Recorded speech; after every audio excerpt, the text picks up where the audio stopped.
return a porno today.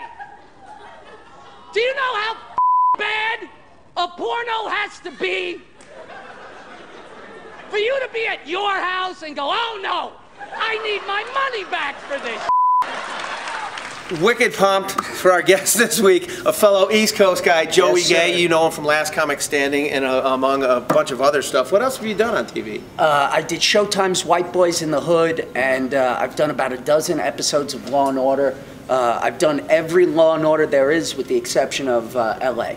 Oh, nice, man. Yeah. Really cool. And what do you play? What kind of roles? They see me as a cop. I'm always the cop who finds the body. I'm always the guy who's like, this party's dead, and so is this guy. Cha-chung. Yeah, nice. Okay. Yeah. Dude, and you know what's funny is watching your act up on stage. You're amazing with hecklers. Thank you. I've seen you just destroy people. But have you ever gotten yourself into a situation where it's just like out of control? Absolutely, yes. The story that comes to mind, I had just started comedy. I was doing it 6 months, and I was absolutely delusional. I was convinced that I was on the precipice of stardom and fame, and I went to do the rock station in New York, the classic rock station, had a funniest comedian contest, and I went up to the DJ, and there was nobody there, and I went up and said, I'm great, I'm gonna win this contest. You should save me for last. I should close this.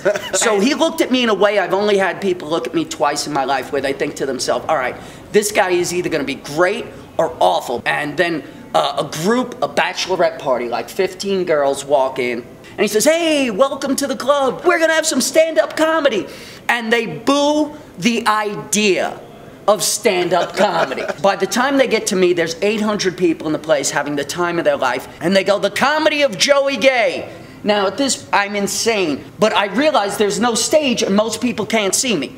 But there's a bar right there, and there's a bouncer in between it, and he's giant. And I just run up, and I elbow him as hard as I can, square in the chest, and I knock him out of the way. I jump up on the bar, and I go, everybody in this place, shut the F up. They all shut up. I then go into the hacky, crappy material you write at 6 months. Hey, my name is Joey Gay, but it could have been worse. My mother wanted to name me Izzy. Right.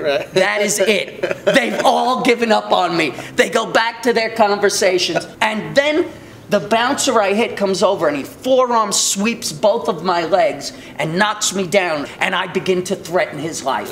I'm gonna kill you. I'm gonna kill you, and I'm gonna kill everybody you're working with tonight. Finally, they get me outside, they throw me out, I turn around, there's 7 huge bouncers, and I'm like, you're all gonna die. I'm coming back. And now I leave. I walk 2 blocks, I realize my money, my wallet, and my joke book are in a backpack, back in that bar, behind the bar, and I've got to go back. As I turn the corner, they scatter, and some of them hide behind cars. They are convinced I have come back with a gun. So I see this, and I'm like, hey,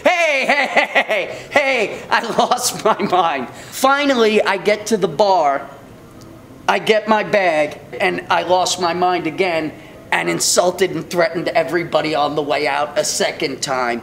And I can't tell you how many months went by before I realized this was a funny story. But when you're a new comic, you've probably had a great set at Dangerfields one night, and all of a sudden you're like, oh, I got this. Absolutely. I'm dialed in. I got the, you know. Yeah, there's a sense like once you've done it, you feel like it's a science. Yeah. And I figured out the formula, and there are no bumps in the road. Exactly. And, you know, that's obviously not it. Let me ask you, as a comic, and I'm sure you get, because I get this all the time, and there's a couple things that annoy me.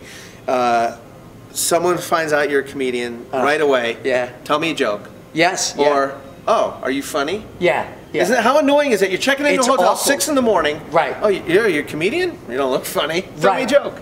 Well, when people ask me if I'm funny, I just flatly say no. Yeah. No, I'm not. I suck, and I've been faking my way through this for 13 years. And if somebody says, tell me a joke, I have a joke that sums up the sentiment that all of us comedians have when they ask. When they say, tell me a joke, I say, knock, knock, and they say, who's there? And I say, go f*** yourself. And then they look at me, and I'm like, see, you didn't like that joke, but structurally, it was flawless. That's great. Joey Gay, thank you very much for taking the time down Rick. here, man. My pleasure. Thank you. Come see him next time he's here at Catch a Rising Star. I love you, Reno. I am missing my left earlobe. It has been bitten off. This one's fine, this one's gone. I went to the doctor, he said he was gonna take a small piece of my butt and graft me an earlobe. So I said to him, wouldn't it make more sense just to trim this earlobe? And he goes, that's a great idea. So I put on my coat and I left, because I may not be smart, people, but I know it is time to get the hell out of the doctor's office when I'm the one with the good ideas. I'm Joey Gay!